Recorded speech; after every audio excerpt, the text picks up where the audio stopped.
Hello everyone. Since most of the people have joined and more will be joining us very soon, we are starting our webinar from now. So welcome all of you to this webinar named Sustainable Dairy Business, Building Back Better from COVID-19. We are an international waste organization called World Animal Protection. We have offices in 14 countries and projects ongoing in 50 countries. We run 4 programs themes: animals in farming, animals in disaster, animals in communities, and animals in wildlife. Just for your information, the meeting is being recorded and streaming live on Facebook channel for World Animal Protection India. I would request you to please introduce yourself in the chat just with your name, organization, and location. So I would like to introduce myself Harsha Doria, working for World Animal Protection in Delhi. So happy to see messages in the chat and introduce yourself to very brief, just your name, organization, and the location. Next slide, please. So as you can see, today's agenda is specifically about, we will be discussing different chapters of how animal welfare is important and how it can create a better business. We will hear about animal welfare and sustainable businesses are interlinked to each other, and we will be hearing it from our eminent speakers. At the end, our panelists will be answering your queries. Next slide, please.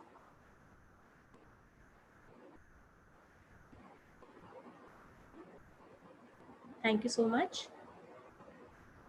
So as you know that the slide is showing how we work specifically, we lobby and educate and mobilize and catalyze the sustainable solutions to achieve the impact on our animals. We specifically work with agriculture, retail, and pharmaceutical travel tourism companies to develop the animal welfare strategies and possible all around the world. We also do animal welfare assessment frameworks, implementation, and evaluation. We also specifically work as a research and investigation company, which specifically worked for reports like business benchmark on farm animal welfare, which we'll be discussing in the later section. Next slide, please.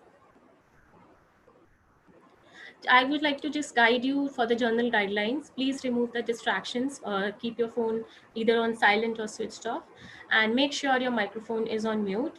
Turn on the video. It's always good to see faces and interact through the video connection. Any concern that you have, please send in the comment section, which will be taken up at the end. And use the option of raise hand if you wish to ask any question at the end of the webinar. I would like to guide you how to use Zoom specifically.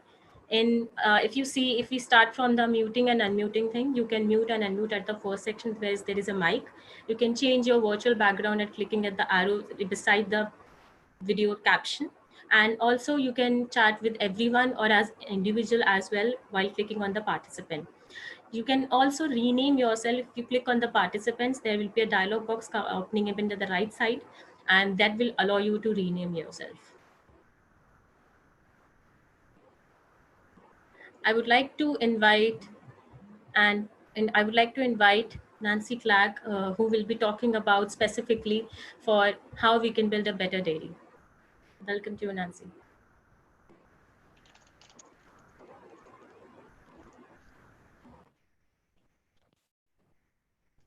Hello. Thank you, Harsha, for your introduction. And thank you everyone who has taken the time to attend the web.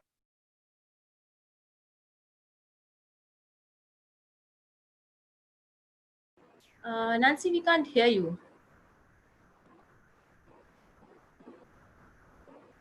Hello, Nancy.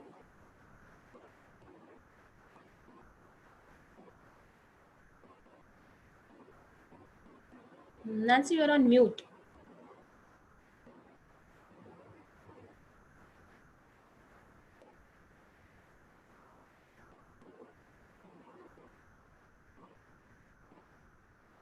Nancy, why don't you, Nancy, we couldn't hear you. If you can start it from the initial. At all. You were not audible at all. Okay, it says I'm unmuted on my computer, so I will start again. So thank you again for your introduction, Harsha.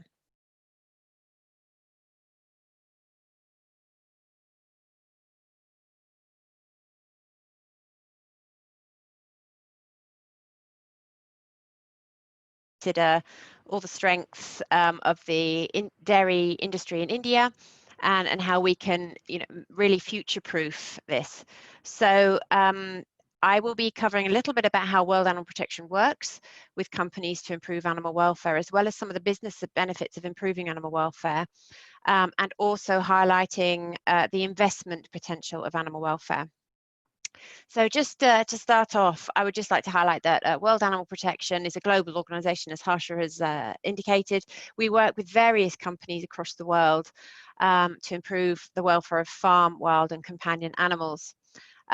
Companies have approached us to help them work with them because of concerns about having little familiarity with what animal welfare is really about, and wanting to show some positive steps in this regard.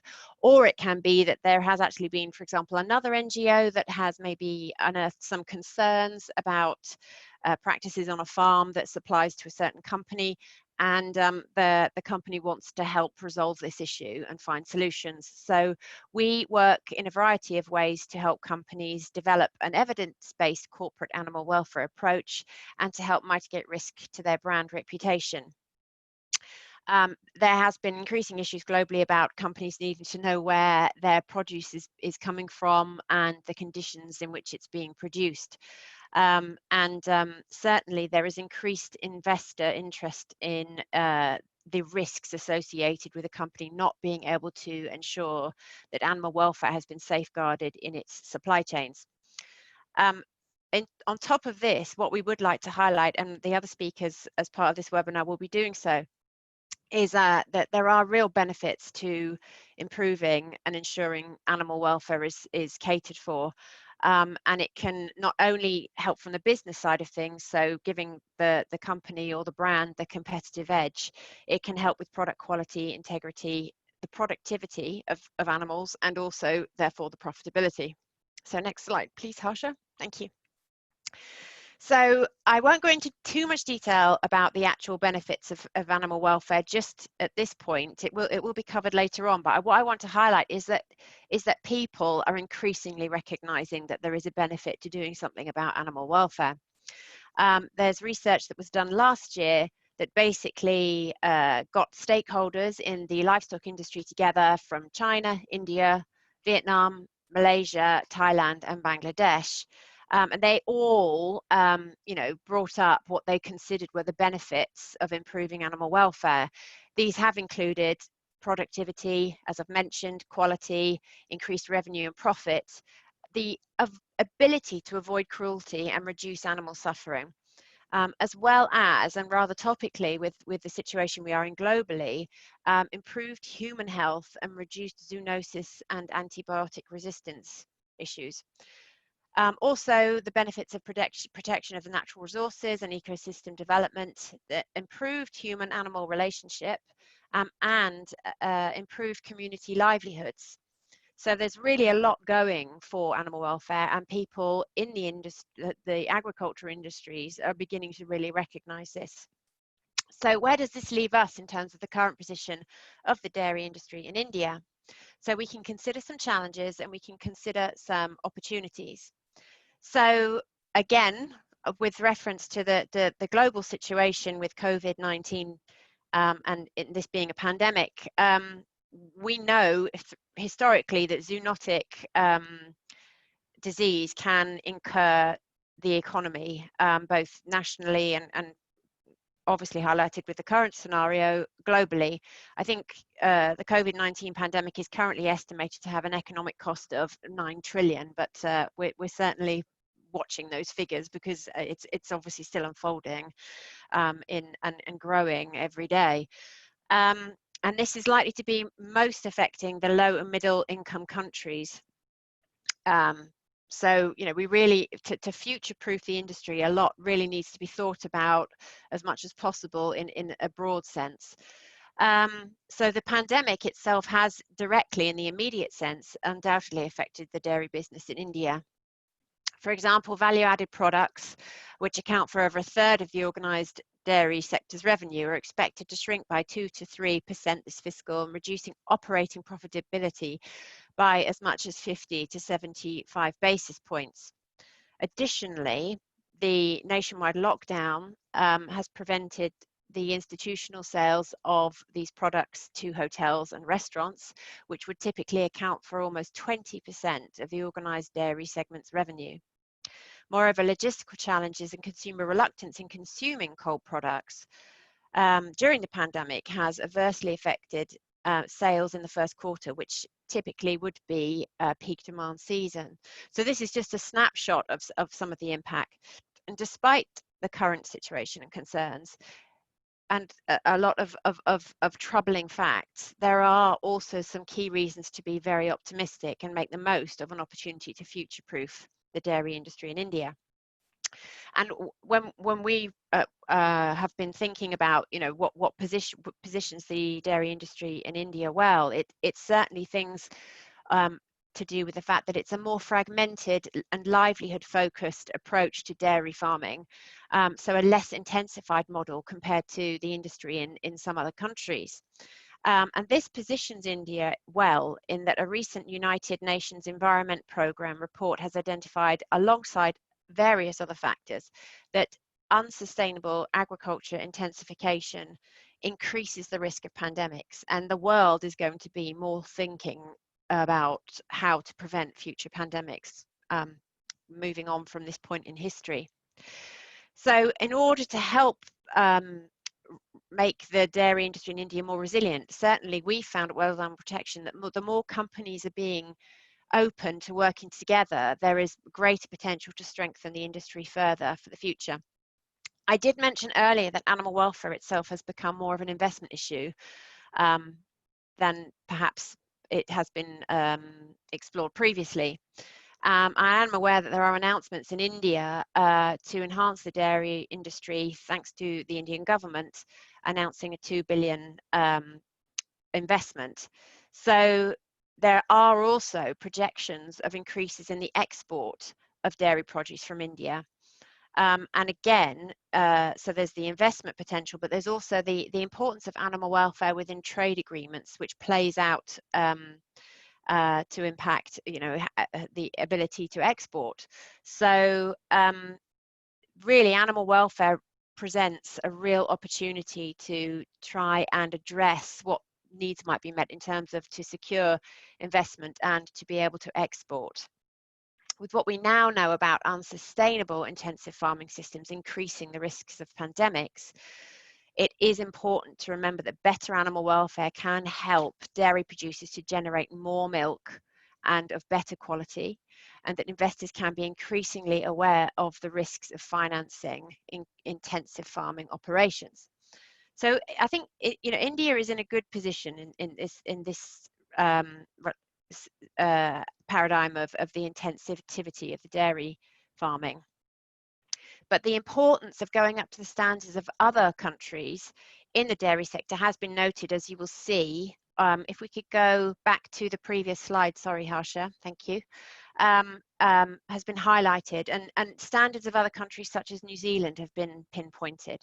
Now, in New Zealand, there will be different welfare issues associated with the systems that are operated in New Zealand, but it is important to try and think about how companies in India can ensure that they are generally meeting what would be required as the minimum or most basic animal welfare provisions, and that they are making efforts to monitor and safeguard animal welfare and publicising these efforts. So making progress and raising standards across the industry will require companies to support research and development programs to improve farm animal welfare and to share their knowledge and expertise with their suppliers and with their industry peers to play a supportive role in public and policy debates around farm animal welfare, and to support industry and stakeholder initiatives directed at improving farm animal welfare. So better animal welfare can play a key role in determining where the dairy industry in India is going. The very real importance, though, I'd like to just end on this next slide really is about the investor potential. Harsha mentioned that there's a report called the Business Benchmark for Farm Animal Welfare. If you could go to the next slide, please, Harsha. Thank you. Thank you.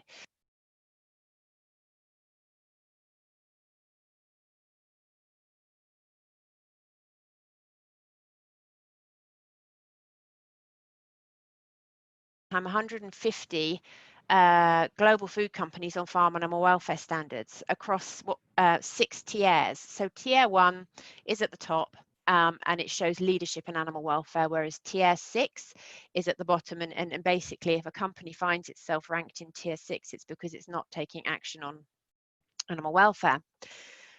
So this tool, what we abbreviate to the BB4, has enabled investors, companies, NGOs, and other stakeholders to understand corporate practice and performance on farm animal welfare, and it has driven improvements in the welfare of farm animals for companies. So according to the most recent report, which was published earlier this year, 59% of these companies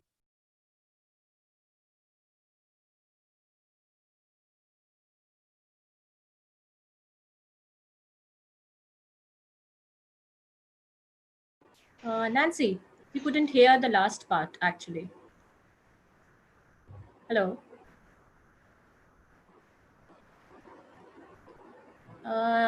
Nancy, we can't hear you. You're on mute.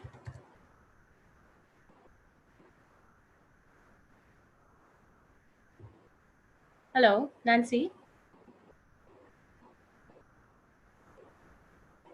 Nancy, Can you hear me? No, we missed the last part about BB4 report. So if you can please speak again. So If you can sorry hear for me this. now, I'm happy to do that. Sorry, it has told me I'm on, not on mute, so that's good, hopefully. So just to reiterate, the BB4 has now reported that 59% of companies are reporting some information on animal welfare responsibilities. 75% have now set farm animal welfare related objectives and targets. 50% have reported inclusion of farm animal welfare in supplied contracts. 63% describe their suppliers' animal welfare monitoring and auditing approaches.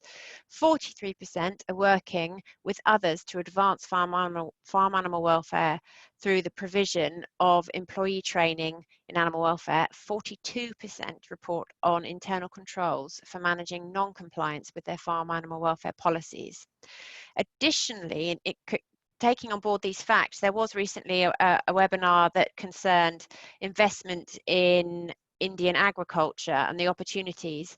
And basically, there does seem to be a real climate out there that there are more investors are interested in investing in Indian agriculture.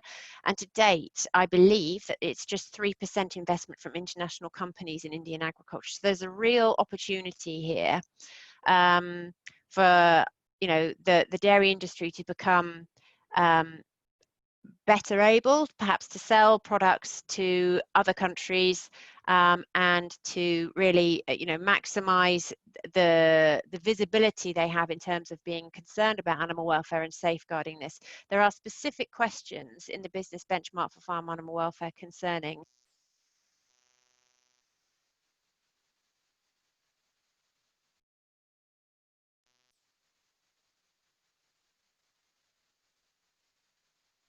Nancy, you were inaudible last sentence. That's it. We're so sorry. That's okay, thank you. So I just wanted to highlight there are questions specifically about dairy farming practices in the business benchmark for farm animal welfare. The only way companies can get into the BB4 is to publicize what they are doing about animal welfare, because it's based on the information that companies share publicly about animal welfare. And there was a nod to standards in the dairy farming industry in New Zealand in an earlier slide. Now, the company Fonterra, I can tell you, for example, is a tier 3 company, which shows that it's doing something about animal welfare, but could still make some improvements. But it's featured there because it has publicized this. So what action it's taking on animal welfare. So it's just an interesting thought. And on this note, I will now pass back to Harsha. Hopefully no more microphone issues for anyone. And you will be able to hear more from other speakers. Many thanks for your attention. Thank you, Nancy, for a detailed insight into various businesses and their relation to welfare. It was wonderful to learn about different industrial reports, which depicts that importance of animal welfare is in sustainable business. So I would like to invite our next speaker, Mr. Radhesham Dixit, Chairman of Ananda, who will be talking about the business and their commitment towards animal welfare. Mr. Dixit.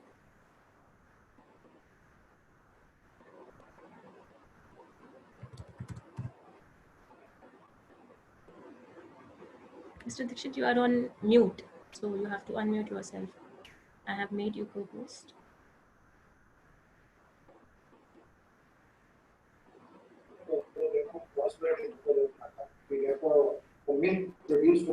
Good afternoon. Good afternoon, Mr. Dixit. There is a background noise at your side. If you can just, so that people will be able to hear you properly. Okay, okay. Yes. Can you reduce this? Thank you. Yeah, thank you. So let's start. Should I introduce myself? Yes, please, you can. And you can tell us to move on to the next slide. We can change the slides then. Thank you. Okay, okay. So my name is Radhesham Dixit. I am chairman and founder of Ananda Dairy. And let's, can you go next one? Yeah, vision and rural network. So our vision for dairy is to be a leader in dairy and food industry by always delighting consumers and meaningfully serving all stakeholders through continuous investment in quality manpower, production, innovation, and sustainable process optimization. So in today's scenario, we are having 1.8 lakh farmers with us and 4,000 milk collection centers, 24 milk chilling centers, and 16 lakh liter milk procurement today onwards. Yeah, can you go next one, please?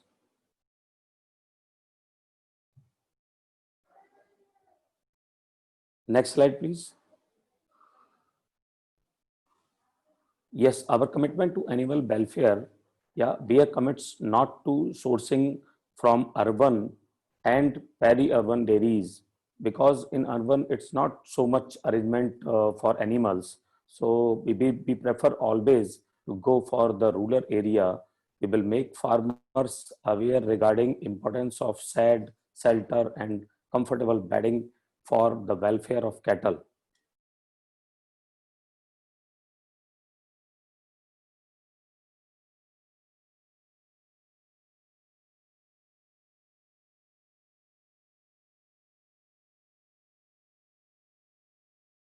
Do you want us to move to next slide, Mr. Dixit?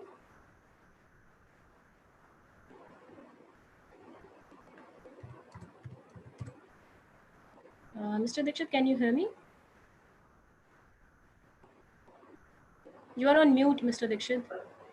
Yes. Do you want us to move to next slide? Yes, yes. Yeah. For rural development dealing with challenges for sustainability of cattle farming, we are focusing on productivity enhancement through breed improvement program, which motivates the farmer to take better care of animals as per animal welfare standards.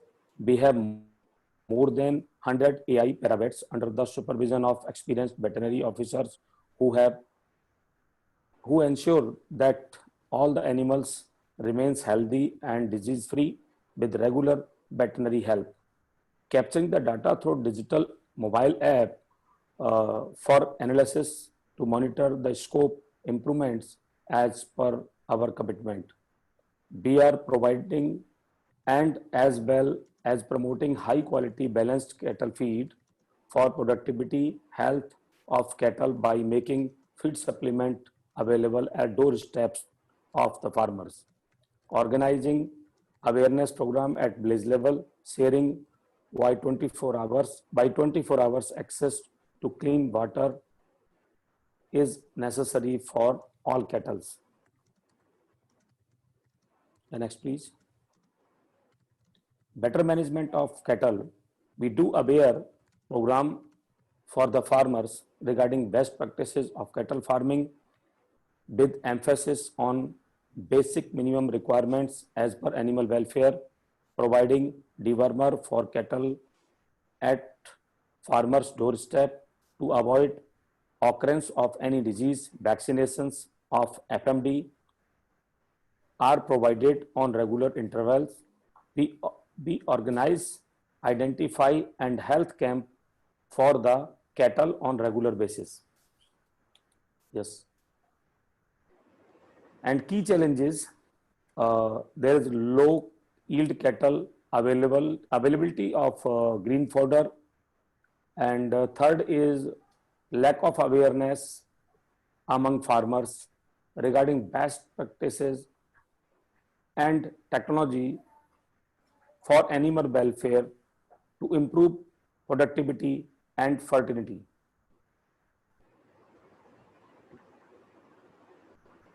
Yes, this is being a part of dairy industry, we understand the importance of animal welfare, as it's these animals only who are giving us the dairy business. So it's our responsibility to make sure they are also living a healthy life. We will do our best work for the welfare of dairy animals through our farmers. Yes. Thank you, Dr. Dixit, for an amazing insight how Ananda is giving a recognition to animal welfare and moving towards sustainable business. Thank you. Thank you, Dixit. I would like to invite our next speaker, Dr. Kamboj, who is Principal Scientist at National Dairy Research Institute. Dr. Kamboj, would you like to introduce yourself and take your session?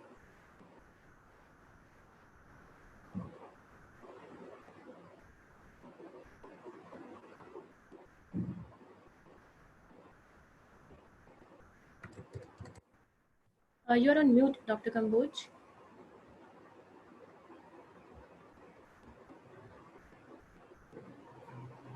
Yes, hello. Yes, we can hear you. Yeah. A very good evening to everybody. I am Dr. Kamboj. I am posted at the National Dairy Research Institute in Karnal at Haryana as a principal scientist, and I am working in the area of animal welfare since last 7 to 8 years in collaboration. I initially worked in collaboration with the World Animal Protection, and now some few research projects I have initiated, and I should like to share some of the our important findings, and that can help in sustainable dairy farming practices in the country. Next slide, please. So what I could know from animal welfare is studies, and my expertise on animal behavior is that the happy animals means the animals which are not stressed, or the animals which have a minimum stress. They are always healthy, and they are always more productive, and they have a very long life as compared to those animals which are constantly under stress. And for happiness, the animals need to realize their natural behaviors.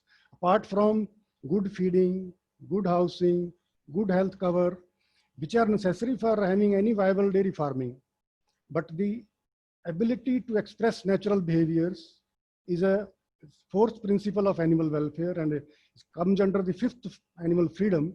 This is very important for the animal to be happy. The animals will be happy only if they are able to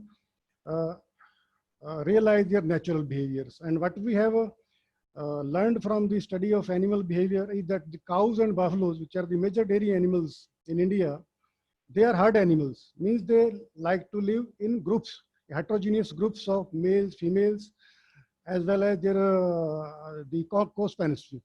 So when they live together in groups, they feel safer, they feel more contented, they eat more, and they therefore produce more. Therefore, socialization, the opportunity for socialization through loose housing is very important. Along with this, the indigenous breeds of cows and buffaloes, they have a greater maternal instinct. They are much more attached to their calves. And therefore, the mother rearing and after parturition, the natural suckling of the animals, this is much more important. And if we are allowing natural suckling, means allowing the animal to satisfy natural maternal behavior and calf suckling behavior, it will improve the productivity of the cows and buffaloes, as well as it will improve the productivity, the growth rate, and as well as the health of the calves also. Along with this, we have also studied that if the males and females are kept together during the growing period, it helps in the better growth rate and attainment of maturity at an early age and a regular productive performance, especially the reproductive performance later on. Next, please. So, in order to improve the welfare of the animals, dairy animals, we need to find out what are the areas which are compromised, which we need to first find out the problems in a scientific way. And in this direction, we conducted 2 studies. In Punjab, we studied 60 farms and we developed a protocol. Based on that, we found that overall 96% of these farms had an acceptable level of welfare. Whereas in Haryana, 54% of the 50 farms that we studied had an acceptable level of welfare. What was important to find was that the larger farms had a better welfare. Say 95% large farms in Punjab and 80% large farms in Haryana, they have an acceptable level of welfare. Whereas the small farms, both in Haryana and Punjab, and medium farms in Haryana, they suffered a lot. Maybe almost 50% of these farms, small and medium farms, they had unacceptable level of welfare. The welfare level at larger farms was equivalent to most other countries, or even better from some of the other countries. Maybe the larger farmers, because they have better resources, they have better access to technology, they are better trained, and therefore they take good care of the animals, and that's why the welfare level at larger farmer is much better as compared to the smaller, traditional smallholder farms. This is these findings are in contravention to the study findings in other countries. Maybe in Europe, America, the larger farms, the major welfare problems are under intensive factory style larger farms. Whereas in India, the larger farms has a better welfare as compared to the smaller farms, because smaller farms are resource poor. They are not very much trained. They cannot have the required technology. The technologies which are available for improvement in the productivity and the health and the welfare, they are most of those technologies are applicable to large farmers. So therefore, the welfare level at large farmers are much better as compared to our traditional small farms. Next, please. Now, the welfare issues that we found from in these 2 states, the most important, the welfare, the indicators, we had 20 indicators. 10 were resource based, maybe input based, and 10 were animal based, that was output based. Now, the most important indicators, the 6 that we found, that they were most compromised by the system of housing. Means at smaller farms, the farmers were keeping their animals tied. The height of the shed, the roof of the shed, they was not appropriate. The type of the floor was the second indicator. Means the floors were concrete, or they were big brick paved without any bedding. They were not very much clean. And the third indicator was the microclimatic protection measures, especially the measures against the protection from heat stress. We found that at all farms, the measures against heat protection was very less. Many farms even don't have a fans. Many have fans but don't have any foggers, misters. So there is a lot of technologies available for microclimatic protection. But this was the measure which was violated at most of the farms. Then availability of the milking parlors, we found that at smaller farms and at medium farms, the milking was done within the main cattle shed itself. When the milking is done inside, the milk quality will not be proper. There will be more requirement of labor. It will be unhygienic. So this was the problem at most of the maybe smaller farm, whereas large farm, many of them has a separate parlors. Cow cleanliness was another indicator. Most of the farms, small, medium as large, everywhere it was a problem. The cleaning of the cows was not proper, and the reproductive efficiency, especially when the animals are under heat stress, they become infertile. The high producing crossbred cows, they become infertile, and then when they become infertile, there is no mechanism for disposal. There is cow slaughter is banned, and they invariably come into the roads and become stray. That's why it affects their reproductive efficiency. Next slide, please. Now another study was conducted in Kerala by Kerala Veterinary University people along with their UK researchers. They also found the similar problems. The tie stall system and the tethering of the animals was found to be a major problem in Kerala also, because the animals were tied. There was limited access to water, only twice or thrice in a day. The quality of feeds and fodder was again a problem in Kerala, whereas in Punjab and Haryana, the feed and fodder was not a big problem. Heat stress again was same problem in Kerala also. The poor hygiene and uncleanliness and hair loss was another problem, which was also similar to Haryana and Punjab. Next, please. Next slide, please. So the future work for sustainable dairy farming and for improving the welfare, we recommend that the tie system, the tethering of cattle, this is a major problem, and we need to do something. Maybe industry has to come forward, as Mr. Dixit was talking, so that they provide some subsidies, some avenues, or train the farmers to shift their animals from tie system to loose housing. Loose housing not only promotes the welfare, but when the animals are loose, the lameness is less, the mastitis is less, the labor requirement for managing the animals is less, the heat detection is also improved. There are so many advantages of loose housing as compared in comparison to the tie housing. Likewise, if the animals are loose, they will have a free access to water also. This needs to be improved. The water in most of the, when animals are tied, it will be available only for a limited period of time. Whereas if the animals are loose, it will be available round the clock. So the loose housing along with making available water round the clock and cleaning housing more frequently. The cleanliness is a problem in most of the farm. So we need to focus on improving the cleanliness, maybe bedding, this concrete bedding need to have some clean concrete floors, or the brick floors need to have some bedding material so that the cleanliness is improved and the animal's comfort level is also improved. And this providing strategies for prevention of heat stress. The crossbred cows, especially hybrid crossbred cows, they suffer from a lot of heat stress. And when they are heat stressed, they will, it is the major welfare issue as well as production and reproduction issue. So farmers need to be trained, they need to be trained to take measures for improving this, the climatic protection, especially the heat stress. And then they have also recommended the breeding for resistance to heat stress. Maybe this is a very long-term goal that we start breeding the animals for heat stress amelioration. Next slide, please. Next slide. So for improving the productivity as well as for welfare of the animals, if in India, if we need to improve the welfare, we have to approach the farmers with those measures, with those practices which also improve the productivity as well as the health. If we go to the farmer only with some measures that if you adopt this, the welfare will improve. No, the farmers are not going to adopt that unless it brings about improvement in the productivity, profitability, as well as the improvement the overall health of the animal.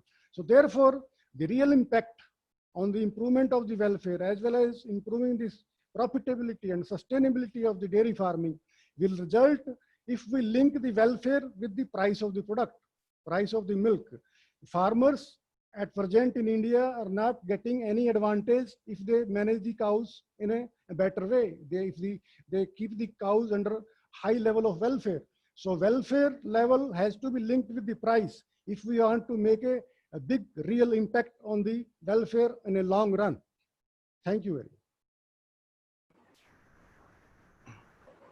Thank you, Dr. Kamboj, for teaching us how animal welfare has played a role for better production. It was a pleasure hearing you, the stories with a technical twist. Now I would like to invite our next speaker, Dr. Kate Blazsak, who is Global Head of Research and Animal Welfare at World Animal Protection. Dr. Kate? Thanks, Harsha. I can just request the next slide. Thanks very much. So following on from Dr. Kamboj's excellent presentation, we developed last year or so a business case for higher dairy welfare, which we essentially case studied a number of commercial farms with existing higher welfare for their dairy cows. We featured some consumer research, which I'll show you more of, key findings. We talked about the welfare and the business risks, the commercial case solutions, which I'll go over in brief, but you'll have access to this on our website. Briefly, the case also covers buffaloes because, of course, they're important as part of the dairy production. And the benefits, of course, of high welfare, which obviously, as Dr. Kamboj has mentioned, are key to be spread across the supply chain and, of course, not only our animal welfare. But we see that there's key opportunities, and these farmers saw that there were key opportunity for other farmers and at scale, and I'll speak briefly about that as well. Next slide, thanks. So that some research that we did in 2016 surveyed respondents across 6 of the major cities in India. And some key findings showed that almost 90% of respondents surveyed agreed that dairies should consider animal welfare. So whether you're a retailer, a processor or a producer, animal welfare should be of interest to you. And when made aware, almost 90% are more likely to buy products from a company that sources from dairies adopting better animal welfare practices. So opportunities there if you can demonstrate good animal welfare, but potentially risks if there's realisation that you can't. And ultimately, extending Dr. Kamboj's key point, 3 out of 4 consumers of dairy brands said they are willing to pay up to 10% more for products that come from dairies offering better animal welfare. So there is some consumer, some market evidence to show that people are willing to pay a bit more for better treatment of animals in their dairy products. Next slide, thanks. And as mentioned, public health risks are deeply connected to poor animal welfare. So as we know, while animal welfare is important to these consumers, we know across many of the food supply chain in many markets, the top 3 things are usually value and price, quality of the product, and food safety and health. So talking about food safety and health, we know that many of the public health risks relate to increased antibiotic use, residues, adulteration of milk, contaminants, risk of mycotoxins and aflatoxins, which we know is quite a problem in India and many markets. And increasingly, the risk of superbugs or antimicrobial resistance. And this is a very real risk, not only in India, of course, but globally as well. And all of these things are linked very closely to poor animal welfare. And we've been studying this increasingly in our organisation. These things are linked to tethering, and there's a scientific association with tethering or tied dairy animals and increased rates of lameness and mastitis. Lack of hygiene and health, as we have obviously heard. Restricted or dirty water and feed with aflatoxins perhaps, mycotoxins, a lack of shelter and shade, a lack of comfort and lack of resting can often lead to lack of milk production and therefore adulteration of milk. And ongoing or repeated illnesses, of course, and excessive or irresponsible antibiotic use. And we know that there have been studies focusing on India and in India, several of them, showing that there is use of antibiotics as an insurance, particularly by smallholder farmers, because they are low cost, to prop up low welfare farming, where they can't either get access to a vet or they perceive that they can't change their system or access the resources that they need or the technical help that they need. Next slide, thanks. So, as Dr. Kamboj already pointed out, satisfying the basic needs of animals, and dairy animals are no different, is key, not only for welfare, but key for increased production. So dairy animals fundamentally need to drink adequate water throughout the day to meet their metabolic needs and their nutritional needs. They need to avoid heat and cold stress. They need to lie down and rest comfortably for up to 50% of the day, actually. socialise and form a hierarchy for a calm herd, walk and move, and ideally graze actually, and clean and groom themselves, and of course avoid fear and distress. And you can see here on one of the farms that was case studied, they're able to access clear, clean water any time of the day, and that's quite key. Next slide, thanks. And loose housing is essential, as already mentioned. It enables all the other needs for these animals. As you can see here, these animals can choose where to move, where to lie down, who to socialise with, and at cooler times of the day, they can access outdoor. They can access their water tanks, as we said. They can access their own feeding space and location. The shed is carefully orientated in the appropriate orientation with respect to the prevailing winds. There are fans in this shed, and everything is done to ensure that these animals can remain cool as possible. Resting is key, so these animals have enough space, of course, and we see in these herds reduced lameness, reduced heat stress, and reduced stress generally. And we know that loose herds, it's well established in the scientific literature, produce better. And there's a lot of detail in this business report about how much space is needed. And that's linked to the business case, which Dr. Kamboj and others at NDRI contributed to, and that's available. Thanks very much. Next slide. And cow comfort means more milk. So as you can see in this photo here, this is Nanu Farm in about 3 hours from Delhi. This is an innovative farmer and he's using manure, which is shredded and dried and used as bedding. And this is a slightly larger farm and has reasonable resources. But we've seen this used on very small farms. Farms as small as 5 cows, 20 cows, 10 cows, etc. And once they know how to prepare and seed this sort of bedding, it is extremely low to no cost. So it's important to have adequate depth in this sort of bedding and comfort and maintain it, particularly in the wet season, of course. But we know that, as I've said, dairy animals naturally spend a lot of time lying down. We know that good deep bedding is associated with longer resting times and up to 15% higher milk yield. We know that it's important to maintain it well. Sand is also excellent. And there's some tips which our local colleagues and some of the others that we've worked with know about this, but we've seen it managed very well, as I said, at low cost.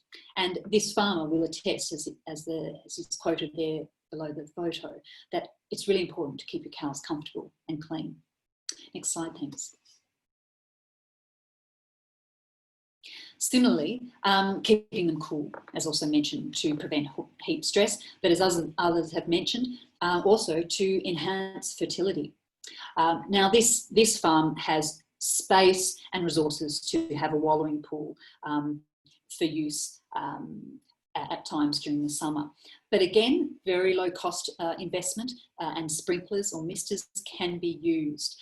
We've seen them as low cost as, say, an investment of 6,000 rupees, and this can be done on very smallholder farms. So we've seen some fantastic innovation by local farmers in India.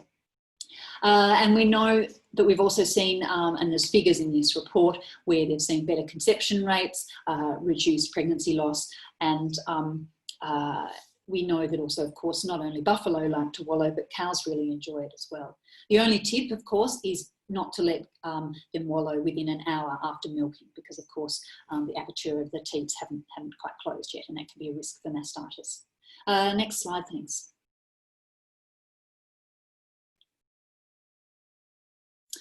And similarly, keeping cows clean and monitoring them.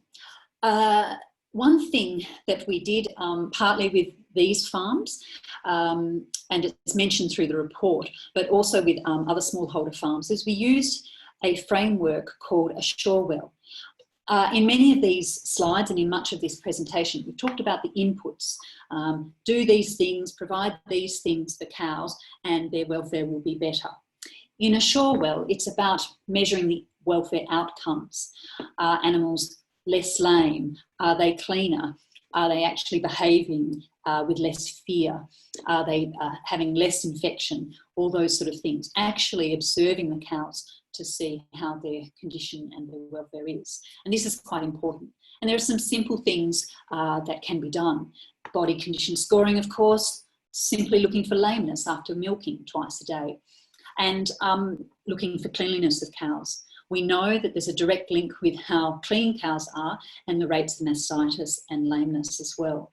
So again, this farmer at Nanu Farm, he'd never been much of a dairy farmer, but he learnt to observe his cattle, and he learnt to watch their behaviour, and he ultimately learnt that the animals, when they were stress-free, again, produced more milk.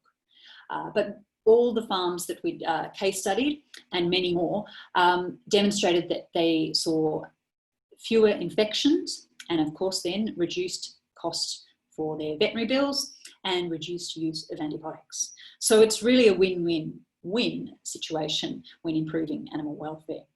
And there's some very simple things that farmers can do on a small to medium-sized farm, or a large farm even, to integrate simple observations each day to see how their cows are going. Next slide, thanks.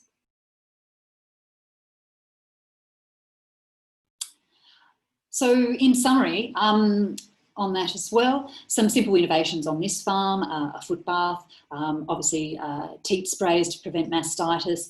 We saw that on very small farms to medium-sized farms, of course, and many of these things I've already covered. But in summary, all the farmers that we case studied saw better milk production, better quality milk, better fertility, and sometimes pregnancy ratios as well. And there's some production figures in this report about these 3 specific farms, and also the Buffalo Institute as well. So certainly improving welfare, not only improved welfare, but also health, production, and their bottom line. The next slide, thanks. So finally, as I've said, these are medium-sized farms that we case studied for this business case, but we've also seen loose housing and all the same key welfare inputs at an innovative or smaller, lower cost stage, with almost 700 smallholder farms, with a partnership approach that we entered into in the last couple of years. And it started with a training pyramid. So it started with 15 T1 trainers to reach at least 700 smallholder farms that we're implementing, but trained many, many more farmers. So that's quite exciting. So it can be done with smaller farmers as well. Thank you very much. Thank you, Kate. It was wonderful hearing you about the on-ground success stories of better dairy welfare and better production. Now I would like to invite our country director at India and request Dr. Gajender Sharma to share some insights from the India Dairy Campaign. Gajender, can you hear me? Yeah, thank you, Harsha. I hope you can hear me. Absolutely. Okay, so as you know, some of you may be aware that World Animal Protection has been running a dairy campaign, which is basically focused on how the welfare of dairy animals can be improved. And this campaign is mainly focused on the 2 key components. One is the consumer engagement, and the second is the corporate engagement. When I say corporate engagement, it is basically includes the dairy companies and retailers, whether it is producers and processors. You know, just to give you a bit of a background in terms of you know, how this campaign was launched and what we are trying to do since this campaign was launched nearly 5 years ago. So prior to the launch of this campaign, we conducted various studies, and as it also highlighted some of the consumer research which we have done. And based on this research, basically we get to understand the kind of dairy system exists in India. And broadly, you can actually divide into 3 categories. One is the smallholder, and from where the majority of the supply comes.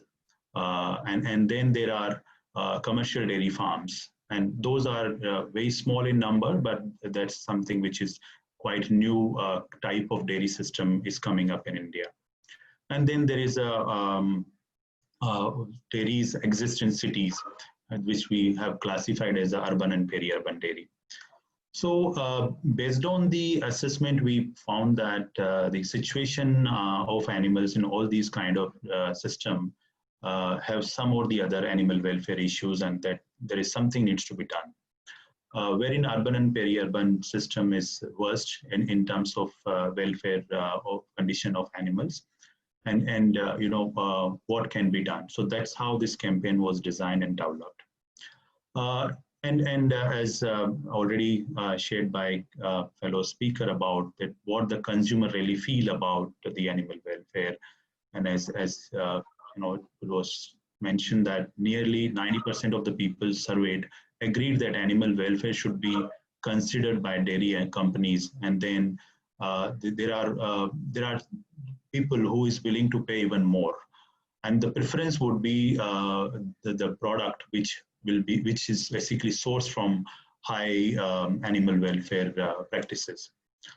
So these studies and the background scoping helped us to understand what needs to be done, and then we realized that there is no such common recommendation when it comes to a country like India, which is leading dairy manufacturer and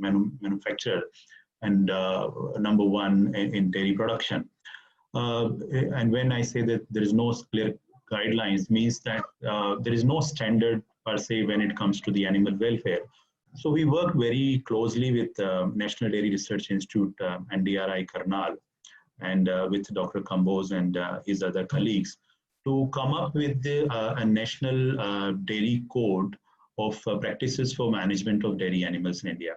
This was basically first of its kind a code was developed in India, which has been recommended to all state government by the national government and endorsed by the Animal Welfare Board of India. And we were seeking support from the state governments so they can actually implement this code as part of their dairy development programs and the extension support they provide to smallholder farmers. And as part of our corporate engagement work, this campaign actually got support from nearly 9 dairy companies and 4 retailers who agreed to integrate animal welfare in their respective supply chain.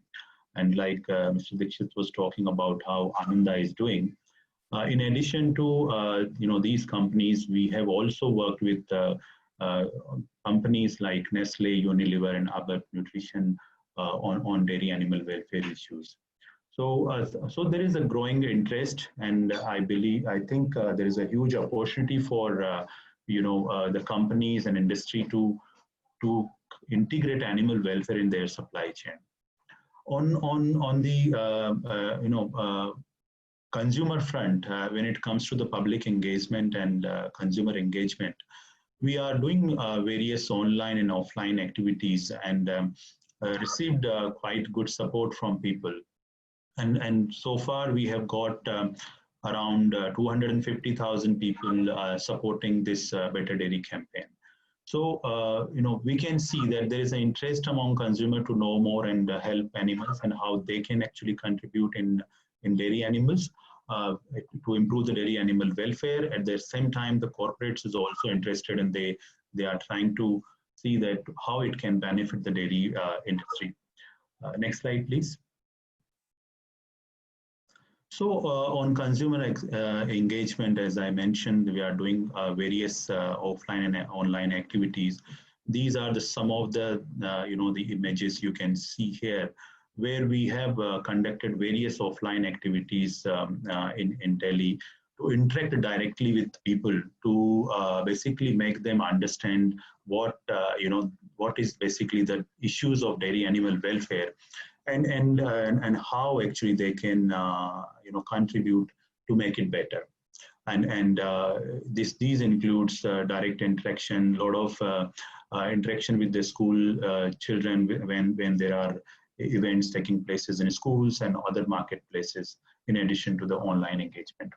Next slide, please.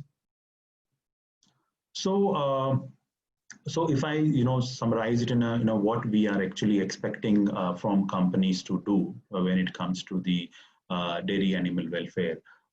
So this campaign is basically working with, as I said, dairy companies, retailers, consumers, and other stakeholders, including government institutions, to ensure the 5 minimum welfare requirements. And we seek support from industry because they have the power and they can certainly make the difference. And these 5, the minimum requirements are, provide 24 hours water access to all animals. The water should be clean, basically, and it should be put in a place where they can easily access it, and also a good quality feed. Then I think looking at the kind of weather and extreme climate we have in our country, it is important that the animal should have the proper shade and shelter and comfortable bedding. Any natural bedding would be always advisable from a welfare perspective. The third is, the very common practice we have in India is tethering. And in some cases, we have seen it is like the animal is tethered for 24 hours. So we recommend that there should be no permanent tethering, and animals should have access to a suitable outdoor area daily. So, that will actually help animal to get some exercise, which is part of, their basic behavior. The next would be like, the provide adequate colostrum to the calf, and all animals should get a proper veterinary care. That includes, pain relief or painful procedures, or the regular veterinary checkup, as well as vaccination as required on time to time. And then last but not the least is provide good handling and develop a plan to manage unwanted elements. So basically, in dairy industry, due to certain regulatory issues, there are some challenges what happens to unwanted animals. But we believe as a human being, it is our responsibility to think about the animals who is actually helping us to earn some profit when they are productive. And from that ethical perspective, it is important for the people who are involved in the dairy business to take some step to ensure that the animals, those are no needed in the industry or no longer productive, how they can survive or live a life worth living for the rest of their life. So these are the 5 minimum requirements we are expecting through this campaign from the corporates and the authorities and the stakeholders, whoever directly or indirectly involved in the dairy business. And before I end, I'm sure every one of you are aware of famous quote from Mahatma Gandhi, who said, "The greatness of a nation and its moral progress can be judged by the way its animals are treated." And based on our study, there is a lot needs to be done to improve dairy animal welfare in India, and I think truly to consider ourselves as a great nation and retain our position as a #1 dairy producer in the world. We really need to think about how the welfare of dairy animals can be improved, and everyone from a consumer to a company, or whether it is retailer, producer, processor, or farmer, has a role to play. We very strongly believe that we all, especially the dairy companies and retailers, have the opportunity to shape the future of Indian dairy industry by integrating animal welfare in their supply chain. And they can, some of the companies who have already committed, they are actually doing things in a positive direction.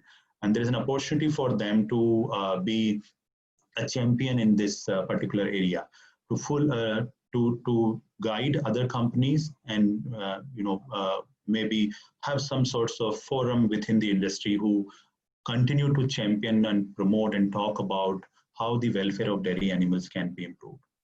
It will actually not only help them to claim a unique position in the market. At the same time, it will contribute in the overall sustainable dairy production in the country, and certainly going to help them to fulfill the growing consumer demand of better dairy animal products, which we have seen based on our consumers' insight. And at the end, I would like to say that this is not difficult and very much doable, and it won't cost much as well. So, and we have seen, as Kate was talking about, the business cases where we have seen that farmers are implementing better dairy animal welfare practices using locally available resources within their on existing facility, or something they've managed to source from in a local market with hardly any or just a very minimum cost, which they have actually recovered by increasing the productivity by implementing good welfare practices. And I think that's where I should just request everyone who are listening us here, but plus also I request you to talk in your respective network and forums that how important it is for people directly or indirectly involved in the dairy business to look at that how the good dairy animal welfare can actually make difference to their own business. It will help animals, certainly. It will also hugely beneficial for farmers, and certainly it will be hugely beneficial for the dairy companies. And we will have an opportunity to answer questions if you might have after I finish. But in addition to that, if you want to know more about what we are doing and how you can actually contribute or help in animal welfare issues, you can visit our website, http www.worldanimalprotection.org.in to know more about our dairy animal welfare programs and other animal welfare campaigns we are running, and we would be very happy to answer any questions or any other information you might need in your future. Thank you. Over to you, Harsha. Thank you, Gajender, for enlightening our participants and us on how a campaign had ignited the fire of dairy welfare in the dairy industry. Now, I would like to request to have queries from our participants. As mentioned earlier, please share your concerns or queries in the chat box, and our speakers will be answering your queries. As I can see, people have already started asking queries, and the first query has come from Dr. Bhagirathi. The question is wallowing a natural behavior of cattle? It is a must or essential for buffaloes? So I would like to ask Kate to answer this query. Sure, thanks very much for your question. And absolutely, as you say, it's very obvious for buffalo. We know that if you even give them a small water tank, they put their front feet in that, but they of course prefer to wallow their entire bodies. Cattle have been known to wallow in the wild, naturally in the Camargue, in the south of France and other wild areas. It's not commonly seen, I guess, now, because most of the cattle we know are domestic and they often don't have access to wallowing. But as you've seen in that case study, that farmer was able to provide the resources for those animals to wallow. He provides basically similar to sort of a buffalo wallow, a large one, sort of a ramp that they move up and move into. But it's uncommon to see. And I guess what I didn't mention is it's also a social behaviour. And I think that's the mechanism in which fertility is improved, actually, because it not only reduces heat stress, but it also facilitates some of the social aspects related to fertility. It's not often considered a natural behaviour of cattle because not many people and not many animals have access to demonstrate it. But I think it is, along with buffalo, but not as probably essential as it is to buffalo directly every day as a need. But certainly they enjoy it when they're given access to it. Thanks very much. Let me add something to this. Please. Oh yes, Dr. Kamboj, you might have something to add, please. Yeah. I've seen this cows also like to stand in the water when they are highly heat stressed. They will like to stand in the water, cool water. They may not wallow as the buffaloes do in the mud, but they will be standing in the water. I have seen practically, and the photo you saw is from Karnal only. So the farmer has a wallowing tank for crossbred cows, and they do go and stand over there in the water. Okay, thank you. Yeah, that's a really good point. Yeah, absolutely. Thank you, Dr. Kamboj. Thank you, Kate. So I would like to take next question. If I can see in the chat, I have received one question from Pradyut Vilodi. Could you elaborate a little on dairy farming, especially at very small scale, and how it can be sustainable? So if anyone, Kate or Dr. Kamboj, you would like to take this? No, I have not heard the question, please. Can you repeat? Yes, it says, could you elaborate a little on dairy farming, especially at very small scale, and how it can be sustainable? So basically the speaker, participant is asking how small scale industry can be sustainable. Even one cow, if a farmer keeps, is sustainable. It's not a problem. Sustainability is not a problem. You need to know how to manage the animals, how to feed them properly, how to house them, how to take care of the health, and then the marketing of the milk. If you are able to market properly, you need to market it directly to the consumer in a better way. You can get good price, then it will be viable.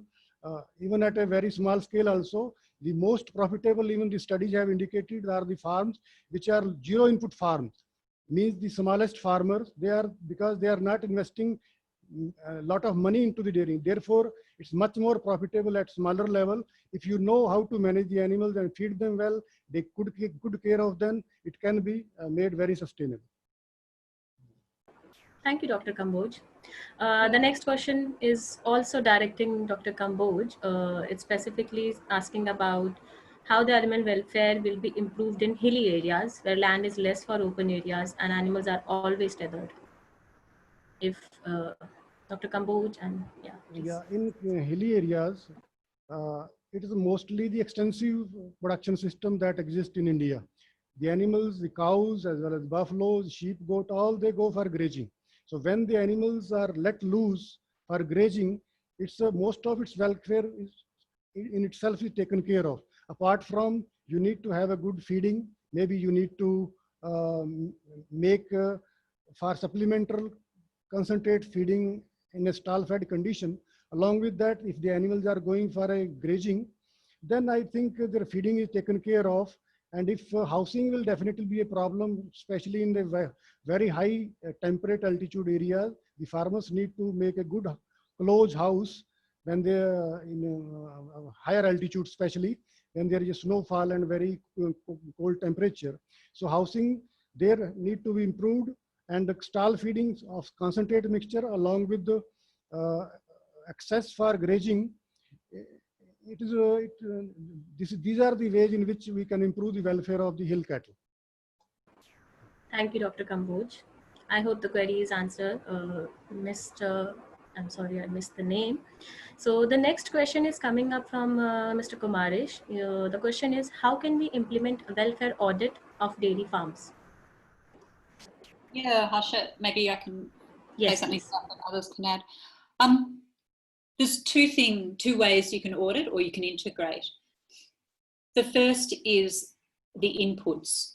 So as a number of us have discussed, the key inputs. And so as Gajender mentioned, the 5 requirements or sets of requirements, meeting those basic things, auditing against those basic things, which is what we're encouraging companies to do, enables companies to have some assurance that their suppliers are working towards better welfare. That's in its simplest terms. There are details amongst that, and there's a lot of detail in the National Dairy Code, but there can be some key top 10, if you like, or which we broke down to 5 things that you can audit. These are the inputs. So do they have let loose housing or no permanent tethering? Yes, no. Do they have ad lib access to water 24 hours? Yes, no, etc., etc.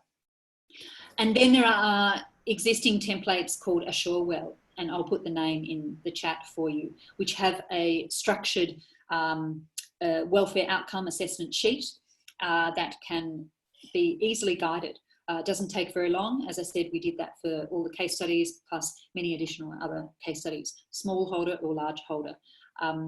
And they look at the animals in particular and some of the figures on the farms. And you can determine to what level of detail. But it's about having an audit that's appropriate for the conditions. For example, if you go to the US, you need to audit that people don't dock tails because that's very common in some of the Western markets. But in India, I never saw a cow with a dock tail unless there was a veterinary need for it. So there are different issues, as Nancy was saying. So you want an audit approach that's relevant to India. And the 5 requirements are a very good place to start for the inputs.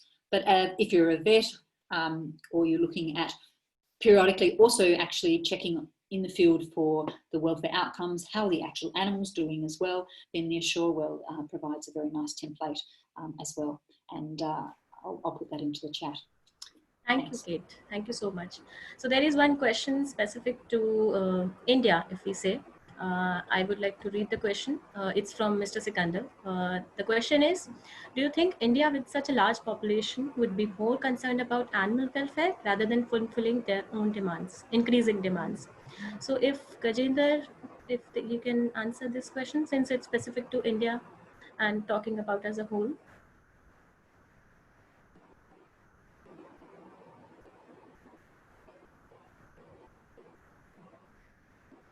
Hello, Harsha, can you repeat the question, please? Which one you? The question is, do you think India with such a large population would be more concerned about animal welfare rather than fulfilling their increasing demand? Yeah, I think if we look at the purpose of why we need the dairy production needs to be increased, because if we want to increase it, we need to increase in a sustainable way. Otherwise, there will be a point where it would be very difficult that whatever we are producing, whether it will be qualified as a healthy dairy products in India. So what I would say that demand is a good thing, that demand is going to grow, but to meet that demand in a more sustainable way without addressing animal welfare issues, we won't be able to fulfill the demand. So it is basically interlinked. You can't really look at it from just one perspective that we need to, just focus on the production side. You won't be able to make it sustainable without good animal welfare practices in place. Thank you, Gajender. So the next question is from Mr. Sikandar. How to convince farmers to consider welfare over long-term profits, since increased pays come with a price? So if anyone want to take that question. Yeah, can Yes. you repeat that? Yes, I will do that. How to convince farmers to consider welfare over long-term profits, then increased pays come with price. So basically the participants is concerned about that farmers must think that this must be expensive. So why to take extra effort for animal welfare?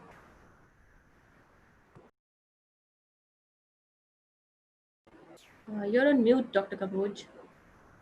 So in Punjab, we have studied the relationship of animal welfare along with on the economics or the profitability. If you invest ₹1 in welfare, it will give you 1.25 rupees back. So we are not as elaborated in the very beginning by Dr. Nancy, that if we improve welfare, productivity will improve. If you improve welfare, health will also improve. So we are not investing only for the sake of welfare. Investment will also bring about a lot of improvement in the productivity, profitability, and the sustainability. So that has been empirically, scientifically proved by us in Punjab, that investment for the improvement of welfare will be accompanied by more proportionate improvement in the productivity and the profitability of the farm. Thank you, Dr. Kamboj. Since we are running out of time, I will take specific questions. I'm just looking at the questions right now. So there is one question about what is the criteria for categorization of farmers as a large farmer or a small farmer? Is it based on milk volumes or number of animals? Maybe K. In case of my study, we categorized them into small, medium, and large. Small farmer are those which were keeping less than 20 animals. 20 to 50 was medium, and more than 50 animals were taken as large. We made a list of, there are 8,000 registered commercial dairy farms in Punjab. And we, based on that, we took mean as the medium category and the plus minus 3 standard deviation as the small and the large. So that was the criteria for categorizing the farmers as small, medium, and large in our study in Punjab as well as in Haryana. Thank you, Dr. Kamboj. There is next question from Mr. Vijay. In West, consumers are ready to pay higher for cage-free eggs. Do you foresee consumers paying more for milk from loose housing, reared animals? Will animal welfare addressed? Maybe Yeah. Nancy or Kate? Yes, please, Kate. Oh yeah, just simply from the consumer data, the viewer may not have seen. Yes, our consumer surveys demonstrate that particularly across the 6 major cities they're prepared to pay up to 10% more for milk that is from cows or dairy animals that have experienced higher welfare, and that includes loose housing. But I guess to reiterate the point, where we've seen conversions with farmers that have had no financial help to do this, they've done it in almost 700 smallholder farms. And of course, that's still a drop in the ocean in terms of Indian dairy context. But some of them saw returns on investment, and most of the investment was for fencing for the loose housing on existing land, I might add, where they just were a little bit more organised with the use of the land, within 4 months. So just low cost conversions. And some of them saw up to 6 litres increased production per animal, depending on the genetics, of course, and the time of year and season, that sort of thing. But it is possible to, first of all, make some, for some farmers, but for those that can have some benefit by sharing the costs and increasing the price along the supply chain, yes, consumers are prepared to pay. That's really what we're saying. So if systems can be put in place, brands can make the demands and demonstrate that they can authenticate the welfare, then yes, consumers are prepared to pay. Thank you, Kate. There is another question from Ms. Shreya. The question is, how do we sustainably translate these welfare standards into economic gains for producers and larger consumers?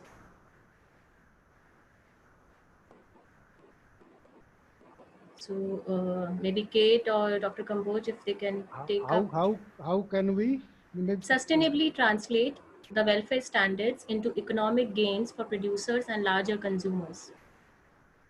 Yeah, the World Animal Protection along with the National Dairy Institute developed the standards for management of dairy animals in India way back in 2014. And they were launched, and as pointed out by Gajender ji, they were circulated across the country to different departments and extension agencies and everywhere. And I'm sorry to say that ground level practical implementation has been very low because there is no force of law to implement those.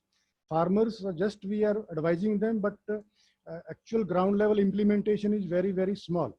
So if we could initiate some legality to those standards, it's a minimum space requirement. If we make it legal, then the people may be forced to, farmers may be forced to provide them sufficient space. Or say in case of now loose this tie housing, tethering is going to be banned in Denmark from the year 2027. So in our case, more than 95% of animals are tied. So we need to convince the farmers. And if, as already pointed out time and again, if we make such changes in the housing and maybe feeding practices, and allow them to realize their natural behavior, wide opportunities for the animals to realize their natural behaviors. This will definitely result in better improvement, better productivity, better animal health. And this has been proved through research also, in India also, that any investment in welfare is going to improve the productivity and profitability and will make the dairy farming more sustainable. One example is that if you are not providing good housing, good feeding, good care to the crossbred, high producing crossbred cows, if you are not protecting them from heat stress, they are becoming infertile. And when they are becoming infertile, they are no more useful to the farmers. They are coming on the roads. They are becoming stray and ending up into the gaushalas. We have a huge problem of stray animals, and gaushalas are overflooded with all those animals. So this is because their welfare has not been properly taken care of. If their welfare has been taken care of well, most of them will have been at farms. They will be producing well.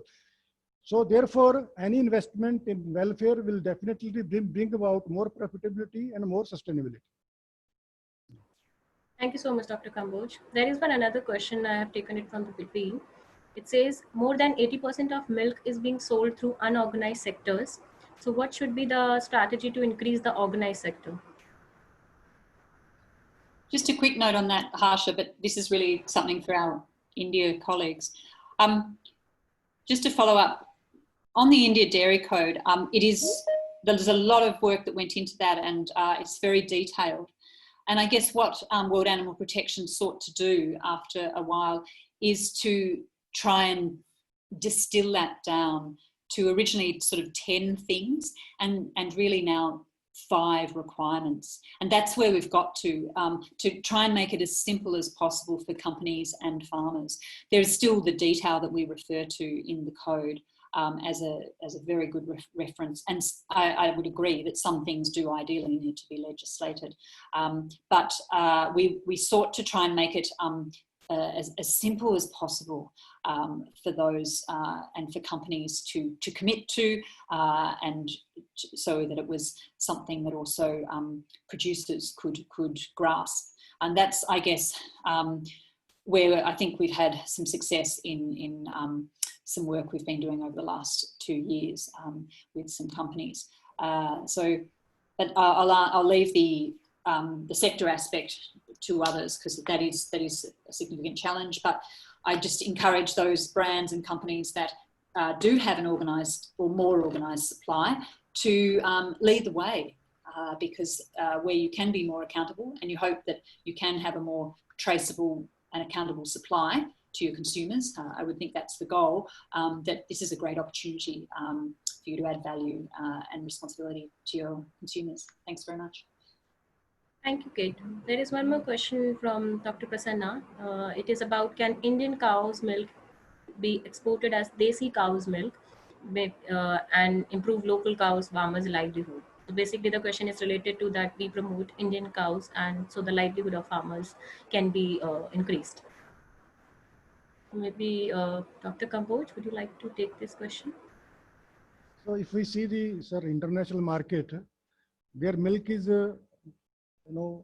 is not treated as it's coming from crossbred cows or from Indian cows or African cows. The milk is to be taken based on its quality parameters: fat, SNF, protein, lactose, somatic cell count, and the microbial load. So these are the chemical load.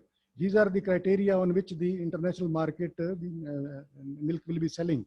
They will not consider it that these are come from India, from those Bos Indicus breeds of cows, that it will be better quality. I think this is not the criteria in the international market.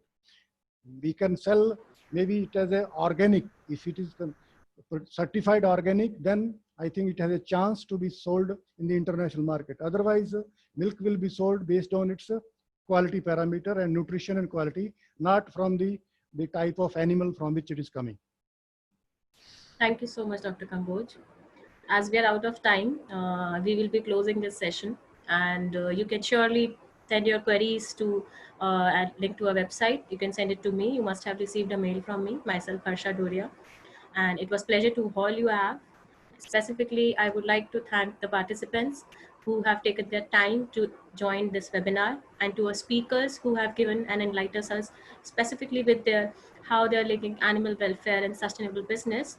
Just to announce one thing, we will be having a roundtable discussion on the same topic, but at a larger level, specifically talking about what can be done as an Indian industry, and how corporate companies, stakeholders, government institutions can take part in it. We will be hoping to see you soon at there as well. Thank you so much. Take care and stay safe.